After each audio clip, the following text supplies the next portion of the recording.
Di ko alam magkano yung mga older churches.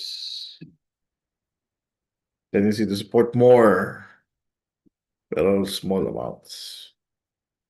Yeah. So yung sa sabi nga ni Abraham yung ibang church, tigda ₱5. Oh, 20 sampo si Nancy Iswas. Ipon. 20 tas 20. Yung mga churches na support all, lahat ng ABC, supportahan nila. Ilan yun? 400 lahat yun eh. 300, di ba? Sabi niya, Abraham, 300 na sila. O 300, supportan mo bawat isa. Paano mo supportahan yun? Tig ₱50, tig 20 na nga. Hindi Andrew pala, hindi sinuport ng Bernard. Right. Let's pray. I graded your tests. Okay lang naman. I think sometimes yung translation, pag di mo alam yung vocab word, it's hard to translate. Yeah. So vocabs, I think sa most endings, few things na you forget, yung the same, tsaka itself, yung use ng demonstrative, third person.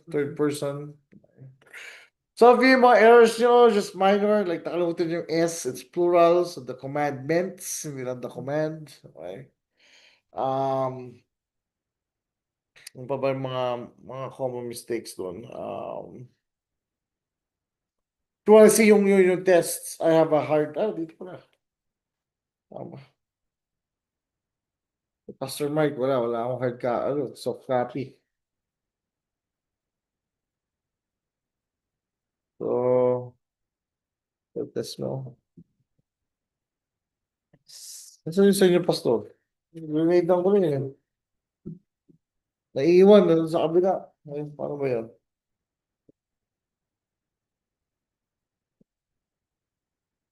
Um, First person, second person, third person, make sure you kind of know that. Um,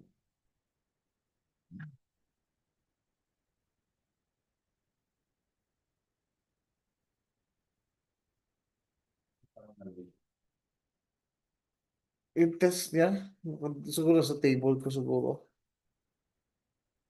Um,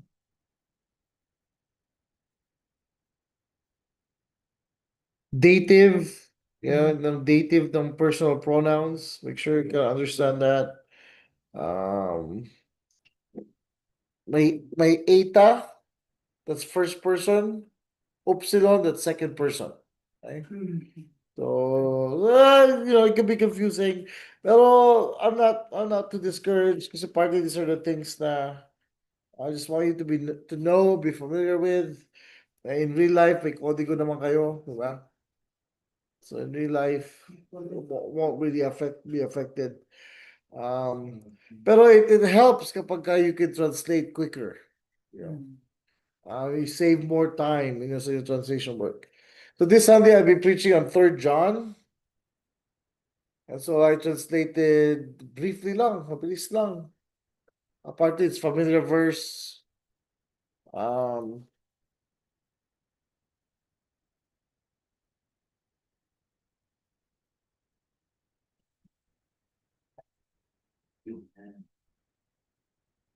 Answer. So Mikra will be small things. Okay, so remember my things doon. Um,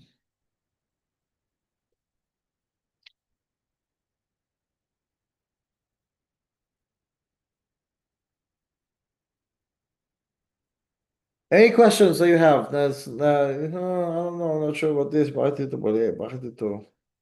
Any questions or protests?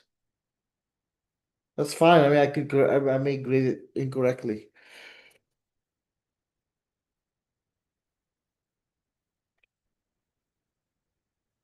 Right? Kung nakita kayo na you want collection from or more explanation, okay lang yung mali. Pero alam niyo kung bakit mali, right? So consciously incompetent, right? Pero alam nyo, mahirap yun. Di nyo alam kung ano yung, bakit mo rito? Di ko alam kung anong tama. That's you're in dangerous ground. Commandments make this hard. Those Yeah. are the Telema, paano po? Will pa. lame, the will. All right, so we're now in verbs. Malapit na tayo. Tapos we're halfway. We're halfway. Verbs, meron tatlong importanteng katangian. Well, 5. Person and number. Whether siya ay singular or plural. Whether siya ay first person, second person, or third person. Importanteng katangian ng verbs yun. But other than person and number, meron pang tatlo. So, it has a voice. Okay, siya ba ay active or passive? Or predicate, sorry, or middle. Okay, middle. Middle passive. Verbs din merong tense, voice. So tense, to by present, aorist, perfect, imperfect, and then my mood, indicative. So sa semester ito, all we're gonna learn is indicative mood. So we're not gonna learn the other moods like imperative and subjunctive and participles, and all those will come in next semester. Right? So first half of next semester. And then the rest of next semester is just the fun stuff. Right? We'll work through First John.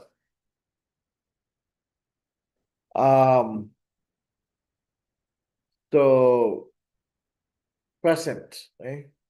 Present tense. Ano mo sabi niyo about present tense? Huh? Okay, something na nangyayari ngayon. Maybe that's has something to do with time. Right? Now this is happening. Right?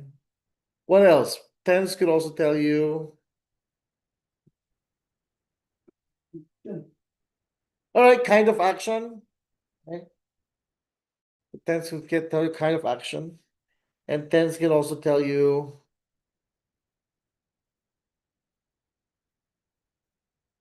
aspect, right?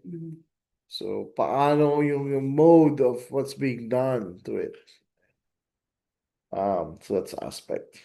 So we're gonna learn present, active, indicative. Right? It'll be a basic understanding ng verbs. Right? So we're in indicative mood. Di tayo magpapalit ng indicative until next semester. And then we're gonna talk about present tense and present active voice. Okay? So Friday, by the way, Friday, what our class, or my class, but it'll be recorded. So wala ako on Friday. So it's not gonna be live, but it'll be recorded class on Friday. So you can do it on your own, online. Will just be available doon sa inyong in Pathright. So class will be there. So on Friday we're gonna talk about a different voice, middle and passive. But now we're gonna talk about the present tense in active voice. Ibig sabihin yung subject siya gumagawa ng action in the indicative mood, right? So indicative mood are either statements or questions, right? So active voice, present tense. And one of the key things that you need to know is dun, dun, dun, dun, endings, right? How do I know kung ano ang itsura ng kung siya by first person, second person, or siya by singular or plural?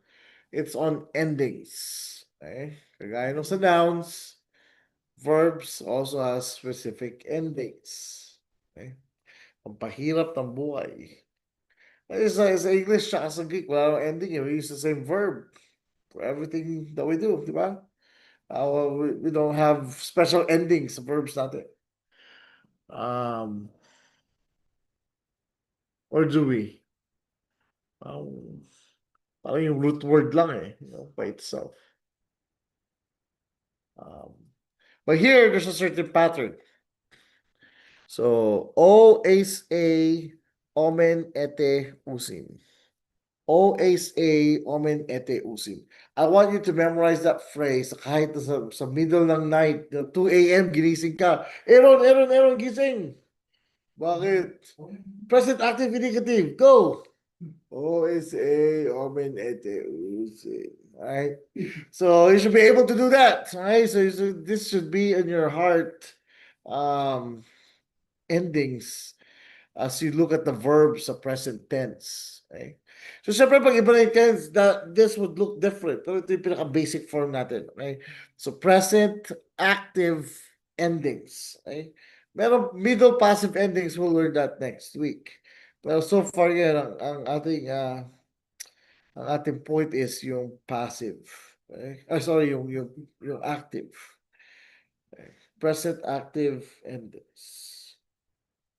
Tinatawag din siyang primary endings. That's another word for the present active endings.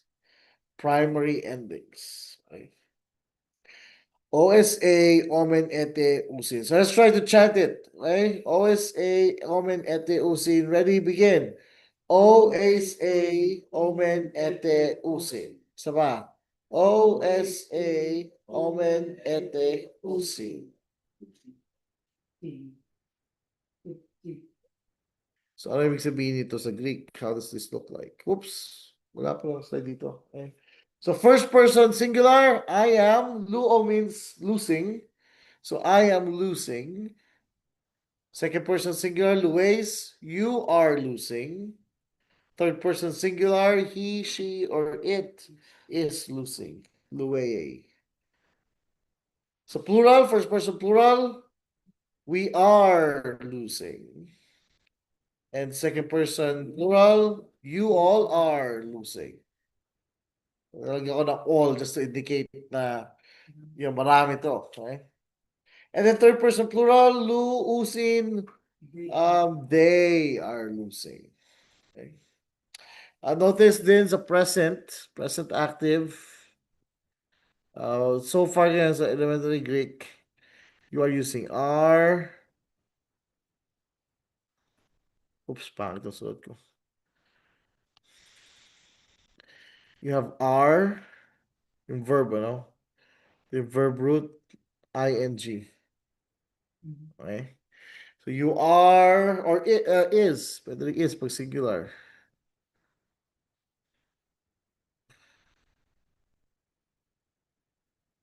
Tama ba? Is, the verb ing. Okay? So you are losing, you are eating, he is dancing, he is giving, she is not sleeping, right? So bakit ganun? Bakit may are tsaka may is? What are we trying to do here? Huh? Singular tsaka plural, okay? They're linking verbs. They indicate, what do they indicate pag inadagdag mo sa verb? Are losing. As opposed to are lost.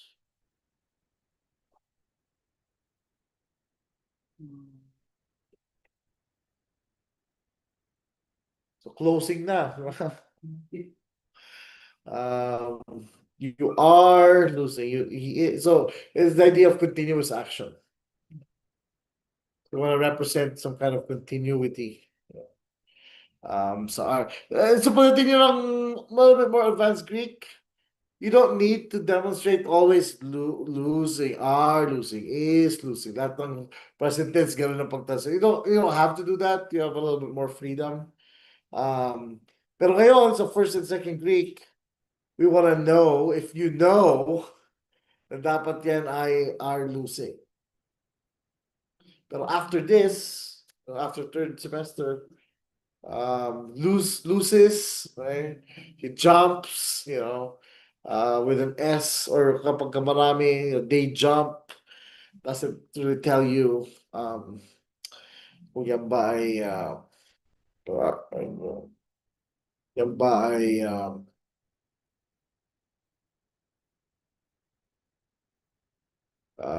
continuous action, okay na in that level, you know. Pero ngayon, I want you to understand present as continuous. As a continuous action. Any questions so far?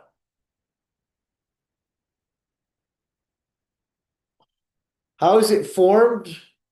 So you have a stem. Yung lu is yung stem. Yung omicron here serves as a connecting vowel. Ito ating connecting vowel, CV. And then yung omen, that's your ending. Okay, so, ganun din. Okay? Merong, tawag dito, merong connecting vowel na omicron. Pero somehow, luo just doesn't sound right. So yung omega eats up that omicron connecting vowel. You know? So lu-omen, connecting vowel yung omicron. Lu-oo, connecting vowel yung singular. Um, pero ano ba yan? Future project pa yan. Lu-ace, luwete, the same thing. Lu is your main vowel. And then you have here luwete, also connecting, epsilon also connecting vowel. Third connecting vowel.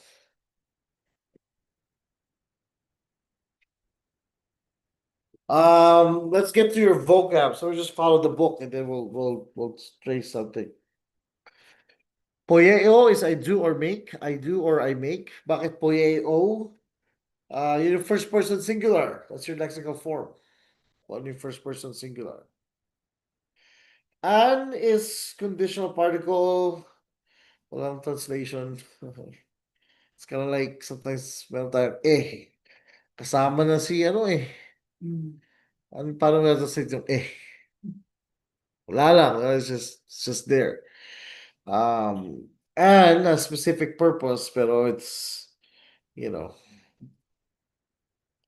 di mo ma-translate.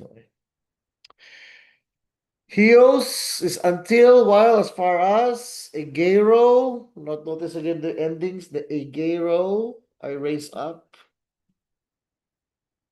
Epsano, tama ba ako? Hindi, agapao. Agapao or agape. Agape is the noun form, agapao is the verb form. Agape, I love. Blepo, I see, I look. Apostelo, I send. Where we get the word apostle. So apostle is a sent out person. Kasi yung verb form niya, apostelo is to send. Hotan, whenever or when. Balo is I throw or I cast. Hindi na itatapon muna kung sino yung mga balo dito. Don't do that. Meno is I remain. I stay, I dwell. Okay. Pwede yung salitang ito David, di ba? Me Meno Meno abide. There you go. That's the word abide. Meno is John 15, abide in me. That's the word meno. Zeteo is I seek. Zeteo is I seek. Krino is I judge. Apothnesco, I die. And then you have hosas, as far as, or have greet us.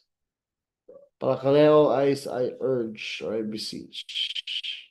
So yet so I save.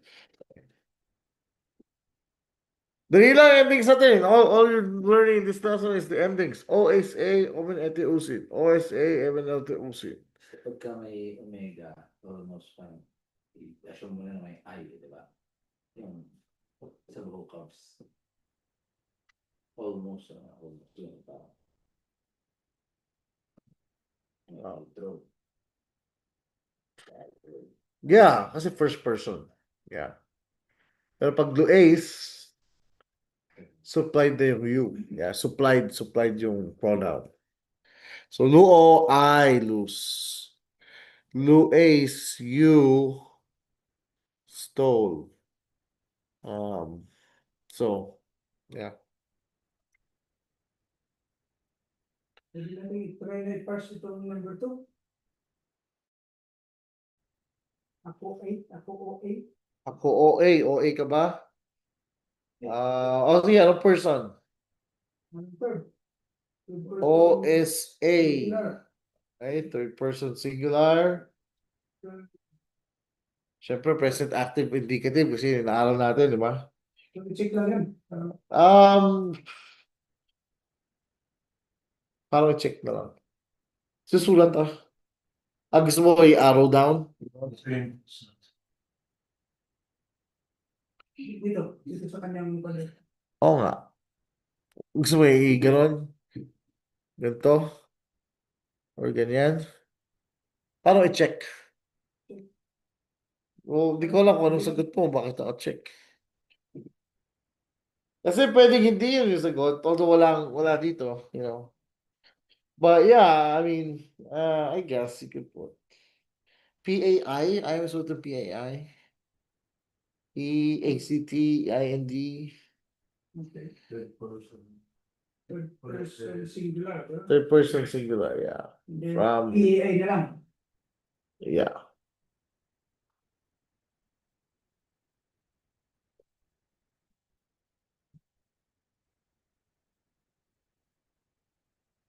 How I parse this? Luis. Person number. Just give me person number. Siyempre lahat kasi ito present active indicative. So just person and number. Second singular. Okay, second singular. Graphomen. First plural, graphomen. Ginoske. Third singular. Third singular. Legusin. Third plural. Third plural. Oculotete. Second plural. Luomen. Plural. Graffete. Second plural. Or say, let's see.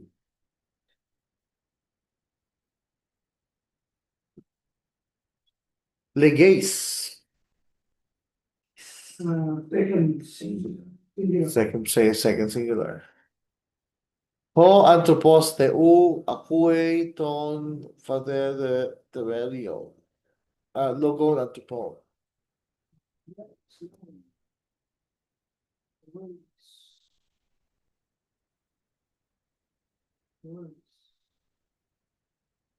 Okay, the man of God, that's your subject. Ano ang verb? Knowing natin? Oh, Okay? knowing words. Ay. Words. The man of God, sorry. Something with the words of man. The words of men. Plural, di ba? Oh, So the man of God is knowing. is knowing. Ako eh. Oo, is ako. Is hearing. hearing. Is hearing pala. Is hearing the words of men. Okay? Adelphos kai angelos blepusin. Uranon. Okay, brother, ano? Angels?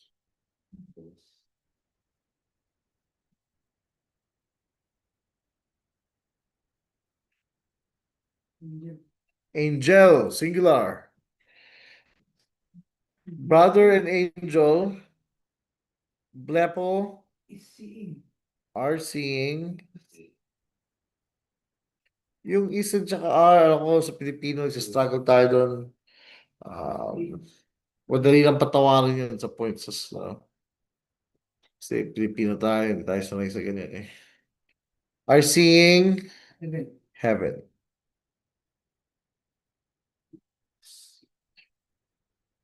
How about this one?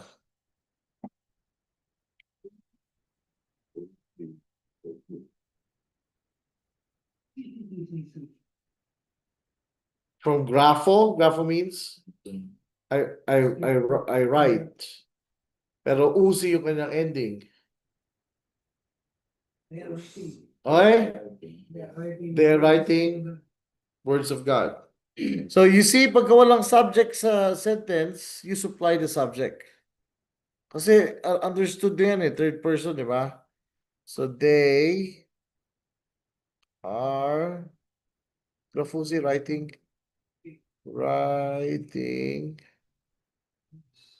the words. Okay.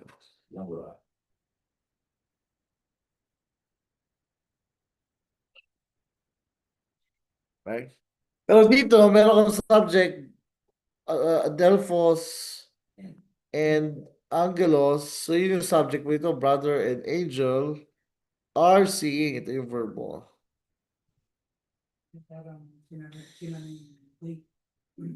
Dito, they're writing words of God.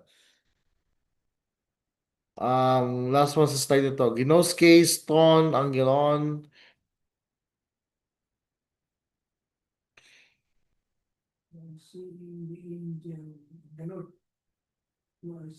Ginoskes.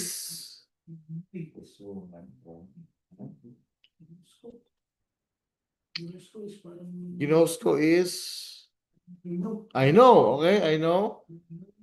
I am knowing. The angel of the Lord. O is a. O is a.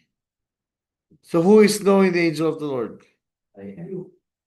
You are knowing. Ako? You. You use a sentence, okay? O is, so second person singular. So you are knowing the angel.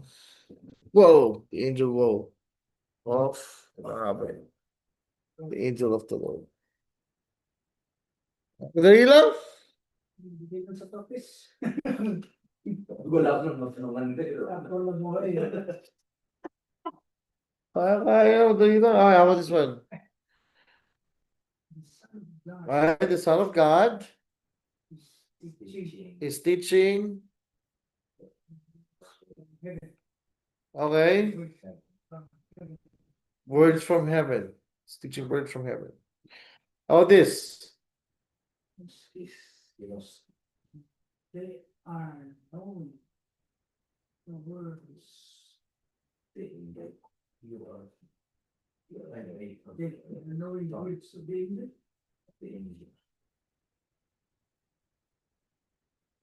O is a, omen, ete. You as in, you plural. You plural are knowing the words of the angels. Angels. Okay? So tayo namamali. Hindi tayo sanay sa ganito sa Pilipino. Yeah. Plural, singular, plural. Okay. How about this one? Luwei, ho, kurios, ton, kosmon. See the Lord. The Lord is losing the word. Yeah, he's losing the Lord. Tama ba yun? The Lord is losing the word. Okay. Hindi siya he is losing the Lord. Okay? Una-una, remember, Sabi yung mga hopeless. okay, nakita mo yung whole curiosity. Okay, this was the subject of the sentence. So the word is overpowering, losing, right? Are you losing the Lord? Remember siya ay anong case? Community. Nominative, which is your Subject. subject. So that can be he is losing the Lord, but rather the Lord is losing the world. Ano ba to?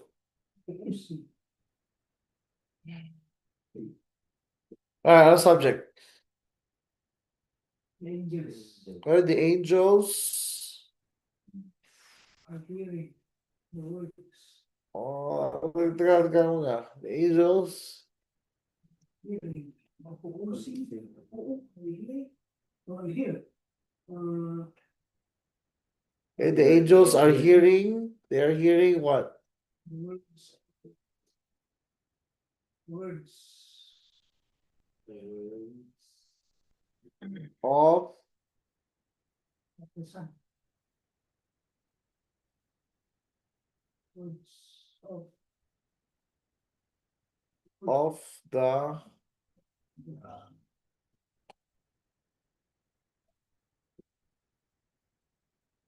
the angels of the sons. Huh? the sons And and brothers, yeah. Brothers. of the sons and brothers. The sons and brothers. Adelphone. Adelphos. Um, yeah, good. Oh, this. God is very. Hmm. Okay. One. Writing is writing to God. The man is writing Okay. to God. OSA, so the man is writing to God. The man is writing to God. Unusual, the Teo with the front of the sentence. Yeah, but to God, the man is writing kind of sounds baroque. But yeah, the man is writing to God. How this? God is the sun. Is the sun. The sun. Angels of God is the sun. The angel of God is the sun. Okay. The angel of God is the sun. Pwede rin siya maging the sun is the angel of God. Yeah. I think some people, well, I think I'll take that. The angel of God, ano yung unang nilagay, I'll take that subject. The angel of God is the sun. Day Carson's on John 20:31, he argues that the Christ is Jesus. It's the Jesus is the Christ. The Christ is Jesus in an argument at John 20:31. I don't know. Yun na yun. So you were able to answer. You're able to. I think sometimes when you parse, you forget. Kalimutan yung vocabs eh. Yung Vocabs. vocabs pagka kahit masyado yung parang pagbukas. Nabubuka ka sa vocabs. Nagkahalo-halo na eh. Wala pa naman to secondary sa secondary. Primary tayo. Secondary endings? Hindi pa ngayon. Sa next week, sa Tuesday. Sa Friday. Wala pa sa activity. Wala pa. So, I think usi muna. Tapos saka yung may side tayo. Tapos tayo. But OSA, Omen NTUC. So recorded yung next lesson. Wala na. Next week, Tuesday, Friday ulit. And then malapit na tayo mag-test. So, to make up yung one day na extra dahil sa bagyo, we didn't have a class. What we'll do is on the 27th, we'll have a class. Okay. Kasi nawalan tayo ng class nung 11 dahil sa bagyo, di ba? So we move 14, 15, 16. So pa next week to, no? So we'll learn present, middle passive, online this week. And then next week, future. Yung future madali lang. So the easiest. And then the opponent. And then your next test. Right? Yung nouns. Yung nouns. Is it easy enough to follow?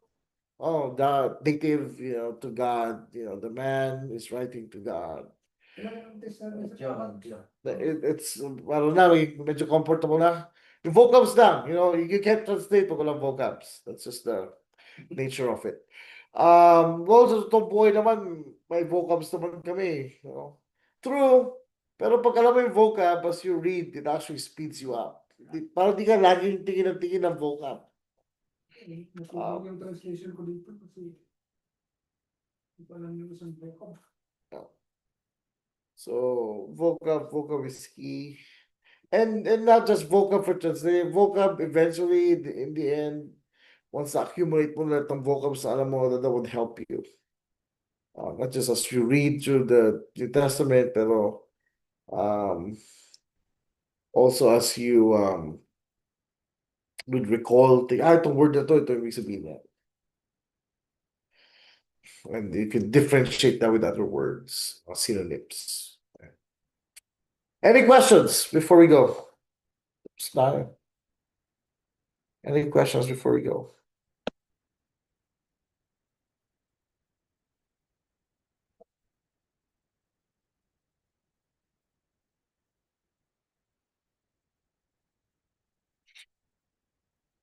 Hindi ba susunod? Yeah.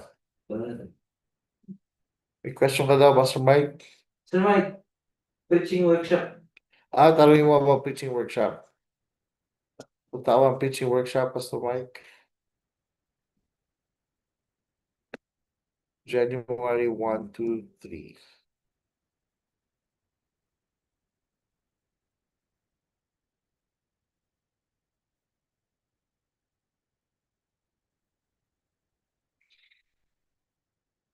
Parang kailangan sa klase yun, so we could stop the recording.